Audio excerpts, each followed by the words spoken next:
Unwall Pacific. Hello hello hello hello बच्चों, I welcome you all to this lecture series which is on basic mathematics. तो अपन ने already 2 lecture कर रखे हैं जिधर अपन ने सीखा कॉन्सेप्ट्स ऑफ सेट्स, ब्रैकेट्स, और लास्ट लेक्चर में अपन ने सीखा था कि क्वाड्रेटिक इक्वेशन के कुछ इंपॉर्टेंट कॉन्सेप्ट और स्क्वायर रूट और क्यूब रूट के बारे में कुछ हमने बातें करी थी। ठीक है, today we will be learning about 2 things. वो चीज़ें हम लिस्ट डाउन कर लेते हैं यहाँ पे। एक है फ्यू मिसकंसेप्शंस,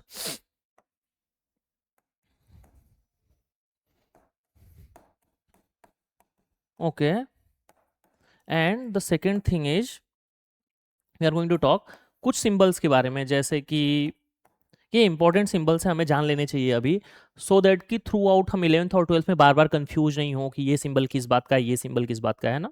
तो अपन आज के लेक्चर में ये ट्राई करेंगे कि कुछ गलतियां जो हम 10th लेवल पे करते थे, गलतियां कह लो या फिर ये कह लो कि 10th लेवल पे हमें उतनी ही बातों की जरूरत थी, तो हम उसको थोड़ा डीप में जाके देखेंगे। और कुछ सिंबल्स जैसे कि इस सिंबल का मतलब क्या होता है, what does this symbol mean, okay, in symbols का क्या मतलब होता है, ये हम जानने का ट्राई करेंगे। ओके, ठीक है, तो लेट्स स्टार्ट। तो देखो, सबसे पहली बात, पहले मिसकंसेप्शन की बात करते। मिसकंसेप्शन नहीं, ये हम गलती करते एक्चुअली।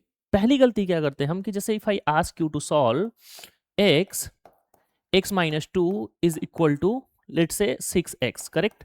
अगर मैं तुम्हें ये सॉल्व करने को बोला तो अपन क्या करते, कई बार हम इसको कैंसल आउट कर देते कि दिस एक्स गॉट कैंसल्ड। ठीक है, ऐसे सॉल्व करके देखते हो क्या रहा है। तो अगर ऐसे मैंने इसको कैंसल आउट कर दिया तो ये 6 बचा, तो x minus two is equal to 6, तो x की वैल्यू आई 8, ये है करेक्ट। अब एक दूसरा वे है, उससे सॉल्व करते और उससे देखते हैं आंसर क्या आ रहा है। ठीक है, तो if I solve like this x minus two is equal to 6x, this time what I am telling you कि कैंसल आउट मत करो, bring that 6x in the left hand side and see what is happening. तो it's x minus two minus 6x is equal to 0। x पूरे से common ले लो तो it's going to x minus two minus 6x, correct. x common ले लिया है पूरे से, ध्यान रहे, तो माइनस 6 बचेगा बस, है ना। x पूरे से कॉमन लिया है, is equal to 0, so this is going to be x minus 8 is equal to 0। सही है, तो x की वैल्यू यहां से क्या आ रही, 0। ओके, एक और चीज यहां पे बता देता मैं तुम्हें कि अगर कभी यहाँ ऐसा कभी दिखे ना कि लेट से अपने पास 2 नंबर है, एक स्टार और एक क्लाउड, इनका मल्टीप्लीकेशन इक्वल टू 0 है, तो हम क्या कह सकते हैं कि either star is equal to 0 और क्लाउड इज इक्वल टू 0, है ना। एक ना एक को तो 0 होना ही पड़ेगा टू मेक दिस 0। बात समझ में आई क्या। तो ठीक इसी तरह ये दो फैक्टर्स का मल्टीप्लीकेशन है, तो या तो ये 0 होगा या ये 0 होगा। तो यहां से हम कह सकते हैं कि either x is equal to 0 और x minus 8 is equal to 0। तो यहां से क्या आ गया, x इज इक्वल टू 0 और x इज इक्वल टू 8, है ना। दोनों वैल्यूज रख के देखते हैं क्या सेटिस्फाई कर रहा क्या। तो अगर मैंने x की वैल्यू 0 रखी तो पूरा लेफ्ट हैंड साइड 0 और पूरा राइट हैंड साइड 0, तो 0 इज इक्वल टू 0 मतलब ये सेटिस्फाई कर रहा। और अगर x की वैल्यू 8 रखी तो ये 48, यहाँ पे 6 8 minus 2 is 6 and 6 into 8 is 48, ये भी सेटिस्फाई कर रहा। तो अगर मैं इस मेथड से सॉल्व करूं, लेट मी जस्ट नेम कि ये मेथड फर्स्ट अगर मैं बोल दूं और ये मेथड सेकंड बोल दूं, तो इस मेथड से सॉल्व करके x की दो वैल्यू आ रही 0 और 8, और यहां पे एक ही वैल्यू आ रही 8। तो पंगा कुछ यहां पे है कि ये x की एक ही वैल्यू दे रहा। ये अब देखो, क्वेश्चन में अगर मुझसे किसी ने पूछा कि भाई x के कितने सोल्यूशन है, तो इस मेथड से सॉल्व करता तो मेरा तो एक ही सोल्यूशन आ रहा, तो और यहां पे दो, तो right answer is 2 but I am getting 1, तो फिर तो भाई गलती हो जाएगी। तो ये जो मेथड है, सारा प्रॉब्लम इसमें छुपा हुआ है कि हम ऐसे कैंसलेशन नहीं कर सकते रूट्स के, है ना। कैंसलेशन करने से वी लूज अ रूट। बात समझ में आई क्या, कैंसलेशन से we lose a root, so we don't cancel things. बात समझ में आई, ये गलत था ये मेथड करेक्ट है। This is the first thing. Second thing यहां पे मैंने बताई है ना, ये दूसरी बात थी, ये पहले बात और ये दूसरी बात। ठीक है, आगे बढ़ते हैं। नेक्स्ट क्या बताना है मुझे,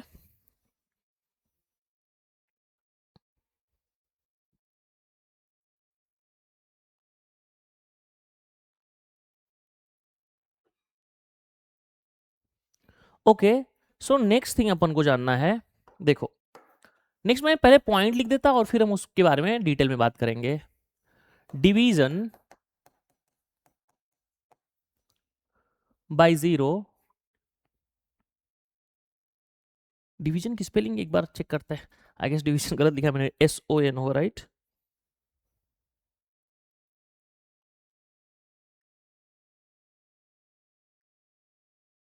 बिल्कुल, oh my goodness. Division bye zero is not allowed in maths. Is not allowed, maths I mean division करेंगे तो मैथ्स की बात हुई ना, तो division is not allowed, division bye zero is not allowed. कहने का क्या मतलब है, कई बार तुमने देखा होगा, तुम खुद ऐसा समझते होगे कि 1/0 को डिवाइड कर दिया तो ये इनफाइनाइट के बराबर आ जाएगा, है ना? मैं कहता कि ये पूरी बात जो है ना, ये क्या है, रॉन्ग। ऊपर क्या लिखा है कि डिवीजन बाय जीरो अलाउड ही नहीं है, तो फिर अगर अलाउड ही नहीं तो 1/0 करके इनफाइनाइट कैसे कर दिया? ये बिल्कुल ही गलत है, प्लीज आज से ये बात भूल जाओ। जीरो डिनोमिनेटर में हो ही नहीं सकता, ये लिख के रख लो कहीं कि zero can not be in denominator, correct? तो फिर सही बात क्या है? तो सही बात यह है कि अगर किसी भी number, any number divided by zero is not defined, मतलब अनडिफाइंड है मैथ्स में, ये चीज अनडिफाइंड है। बात समझ में आई क्या? Any number divided by zero is undefined, simply zero can't be in denominator, we can not simply divide by zero, not at all. बात समझ में आई क्या? ठीक है, तो फिर अगर ये बात समझ गए तुम, तो यहां से हम दूसरी बात क्या कह सकते हैं इस हिसाब से? हमें क्या लगता है कि 1/, अगर हमने इनफाइनाइट लिख दिया, 1/∞, तो ये जीरो हो जाएगा। तो अगर ये सही नहीं है तो ये कैसे सही हो जाएगा? और उसके लिए मैं तुम्हें नेक्स्ट नोट पॉइंट बताता कि इनफाइनाइट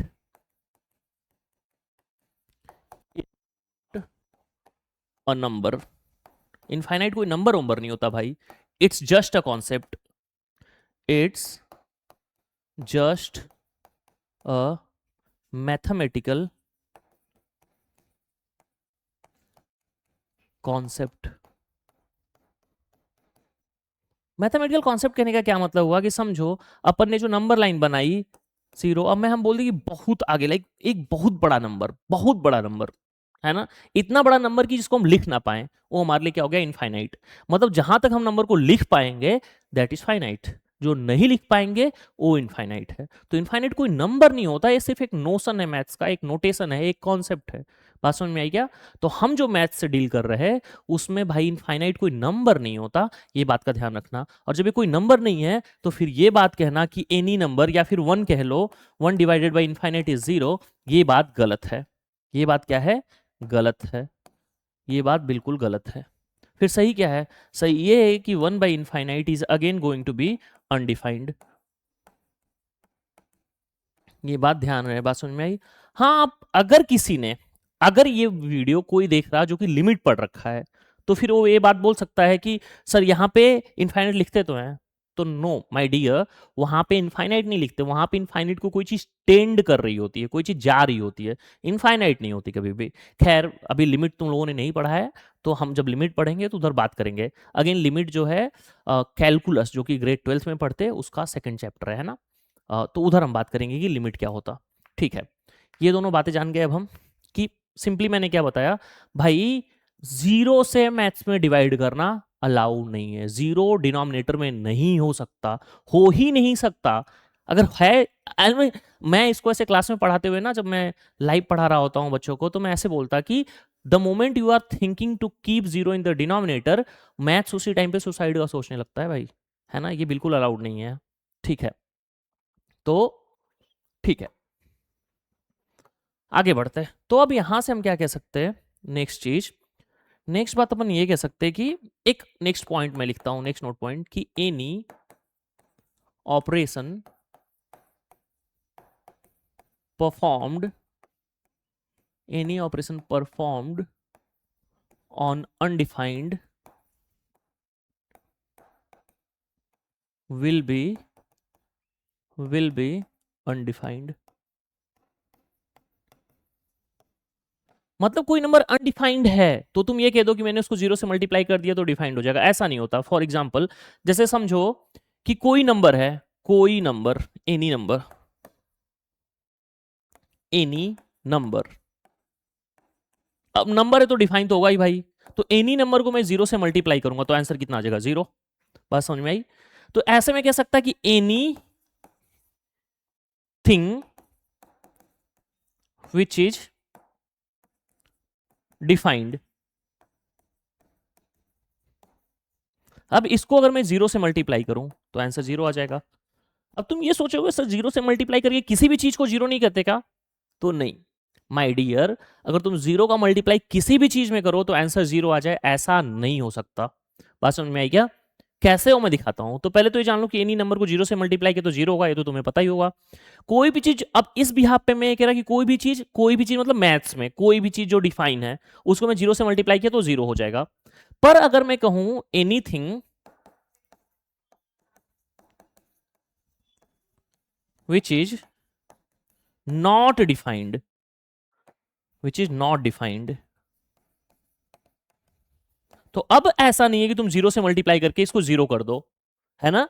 अब ऐसा नहीं कह सकते कि 0 से मल्टीप्लाई किया और वो 0 हो जाएगा, नहीं, अब वो अनडिफाइंड ही रहेगा। अगर पहले डिफाइंड नहीं था तो अब भी डिफाइन नहीं होगा, अनडिफाइंड। अब इसका एग्जांपल मेरे पास है। इसका एग्जांपल मैं ऐसे कहता हूं कि भाई समझो मेरे पास एक नंबर है 2/0, इसको मैं 0 से मल्टीप्लाई करूं, आंसर क्या आ जाएगा? 0। अरे नहीं सर, 0 तो आपने बोला अलाउड ही नहीं है, तो आप ये नंबर लिख कैसे दिए? बात समझ में आ रही क्या? वी जस्ट सेड कि 0 अलाउड ही नहीं है, तो we can't simply write this number here. तो जब ये नंबर लिख ही नहीं सकते तो इसमें 0 का मल्टीप्लीकेशन कहां से? तो ये जो चीज है पूरी पूरी अनडिफाइंड रहेगी। ये जो पूरी चीज है पूरी पूरी ये अनडिफाइंड ही रहेगी, ये डिफाइन नहीं होने वाला।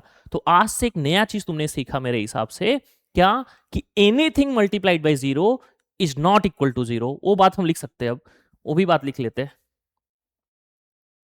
है ना? कि एनीथिंग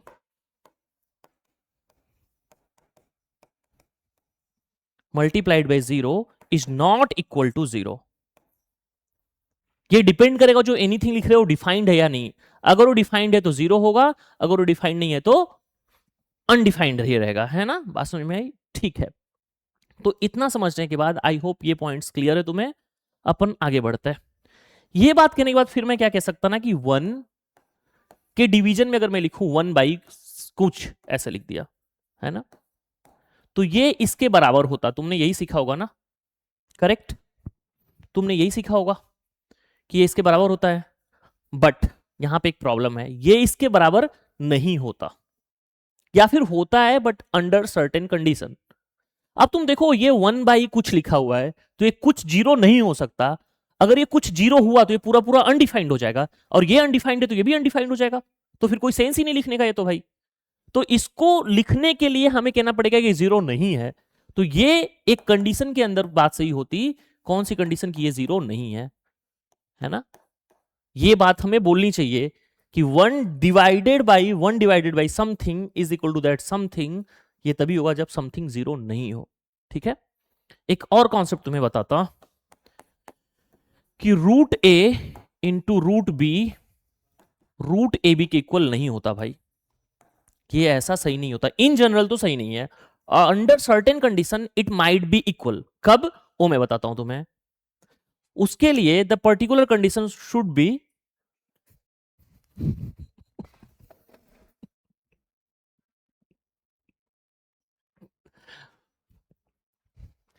या सो आई वाज सेइंग कि root A into root B in general root A B के बराबर नहीं होगा, है ना? ये इन जनरल की बातें चल रही भाई। कोई पर्टिकुलर कंडीशन लोगे तो फिर बात सही भी हो सकती है, इन जनरल तो सही नहीं होगा। सही कब होगा वो मैं बताता हूं कि root A into root A B के इक्वल होता है व्हेन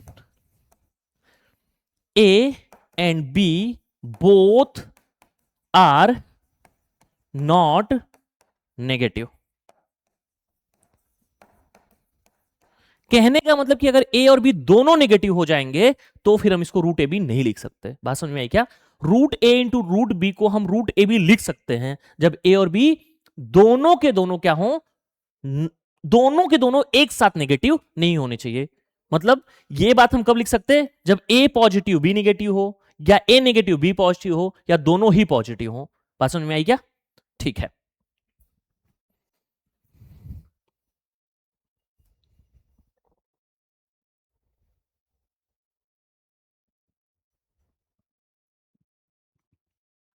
ठीक है, तो ये कुछ ऐसे मिसकंसेप्शंस थे जो मुझे तुम्हें बताने थे। आई होप तुम्हें समझा होगा। ठीक है, एक बार फटाफट हम समराइज कर लेते कि मैंने तुम्हें क्या क्या मिसकंसेप्शंस बताए। तो अपन ने सीखा कि 1 डिवाइडेड बाई कुछ भी हो तो जो डिनोमिनेटर में लिखा है जीरो नहीं हो सकता। क्यों? क्योंकि जीरो से डिवीजन अलाउड नहीं है। Simply if I am dividing anything by zero that is going to be undefined. बात समझ में आई? तो तुम जो बोलते थे कि sir any number divided by zero, so to say कि 1 divided by zero is infinite, वो गलत है। फिर दूसरी बात अपन ने सीखी कि इनफाइनाइट कोई नंबर नहीं होता भाई, ये कोई पर्टिकुलर नंबर नहीं है ना। ये एक कॉन्सेप्ट है मैथ्स में, एक इमोशन है मैथ्स का कि भाई वो बहुत आगे चला गया, लाइक इनफाइनाइट पे, ऐसा कुछ है ना। वो जब तक हम बता देंगे कहां पे गया, लाइक मैं बोल दूं कि x इज इक्वल टू 30 पे है वो, तो फाइनाइट हो गया। x is equal to 10 lakhs पे है तो फाइनाइट हो गया। Something which is very beyond, but in numbers we can't talk about it, that is infinite. तो अगर इनफाइनाइट कोई नंबर नहीं है तो फिर हम 1 डिवाइडेड बाई इनफाइनाइट को जीरो नहीं कह सकते, वो भी हमारे लिए अनडिफाइंड होगा। बात समझ में आई? ठीक है। देन उसके बाद अपन ने बात किया कि root A into root B root A B के बराबर हमेशा नहीं होता। इन सर्टेन कंडीशंस हो सकता। कब? जब ए नेगेटिव हो बी पॉजिटिव हो, या ए पॉजिटिव हो बी नेगेटिव हो, या फिर ए और बी दोनों पॉजिटिव हो। बात समझ में आई? फिर इसके बाद अपन ने देखा कि 1 divided by something is not always going to be equal to something. वो तभी होगा, वो ये इस बात की बात कर रहा, ये सिर्फ और सिर्फ तभी पॉसिबल है जब ये जीरो की इक्वल नहीं हो। और फिर अपन ने एक बात और करी थी कि हम रूट्स को कैंसल आउट, लाइक वेरिएबल की वैल्यू ढूंढ रहे हैं तो हम दोनों साइड से वेरिएबल को कैंसल आउट नहीं कर सकते। अगर ऐसा कर रहे हैं हम तो we may lose a root, है ना, ऐसा हम नहीं कर सकते। तो ठीक है, आई होप कि तुम्हें ये मिसकंसेप्शंस समझ में आए और तुम्हें ऐसे मजा आया होगा कि अरे ये सब बातें हम अभी तक नहीं जानते थे भाई, है ना। तो तुम्हें आई होप कि मजा आया। इस लेक्चर में इतना ही। Will meet in the next lecture. Thank you.